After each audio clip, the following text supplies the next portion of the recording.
ఈ రోజు హాస్యాస్పదంగా ఏమనిపిస్తుందంటే హరీష్ రావు గారు బహుశా 10 సంవత్సరాల్లో ఈ అంశాలు ఎప్పుడు తెలిసి ఉండే ఆయనకి.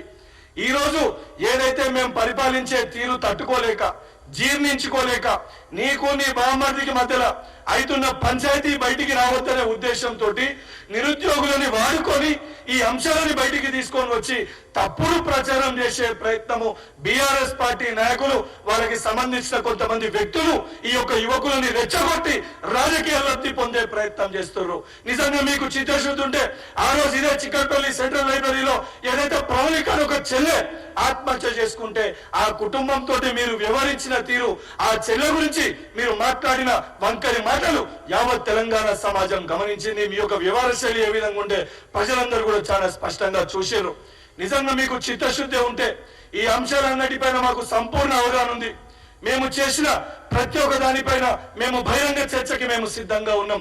10 సంవత్సరాల్లో నేను విసిరిన ప్రశ్నలు ఈ జియో 46 తప్పిదం మీది కాకపోతే, 317 తప్పిదం మీది కాకపోతే, హారిజాంటల్ వర్టికల్ ఇష్యూ తప్పిదం మీది కాకపోతే, ఏదైతే డిఎస్సికి సంబంధించి ఏజ్కి సంబంధించి తక్కువ చేయడం తప్పిదం మీది కాకపోతే, ఇవి అన్ని అంశాలని 10 సంవత్సరాల్లో మీరు ఎందుకు పరిష్కరించలేకపోయినరు?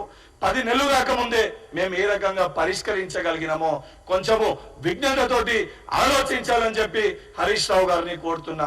దానితో పాటు ఏదైతే సిఎంఆర్ఎఫ్ కి సంబంధించి సిఎంఆర్ఎఫ్ ఇష్యూ పైన మాట్లాడుతూ 60,000 చెక్కులు ప్రింట్ అయి కేసీఆర్ ముఖం ఉందని చెప్పని దాన్ని పంచుతలేరని చెప్పి చెప్తున్నారు.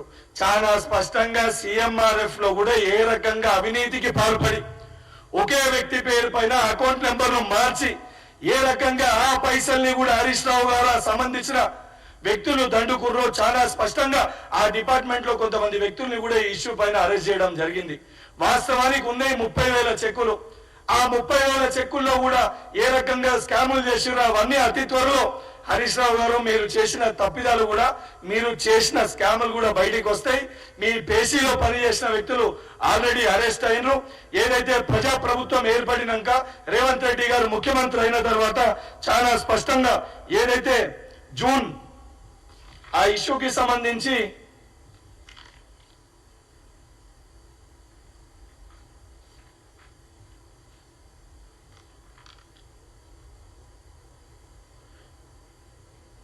జూన్ 15 వరకు 75,000 చెక్కులు తయారైనాయి. 75,000 చెక్స్ ప్రిపేర్ అయినాయి.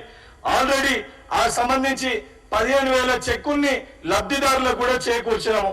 దానితో పాటు మిగతాది కూడా ప్రాసెస్ లో ఉంది. ఏదైతే మీరు స్కామ్ చేసి మీరు దోచుకుందో ఆరోగ్యశ్రీ 5 లక్షలు ఉన్న ఆరోగ్యశ్రీని కూడా ఈ రోజు 10 లక్షలకి పెంచిన ఘనత కాంగ్రెస్ ప్రభుత్వానిది, రేవంత్ రెడ్డి గారిది.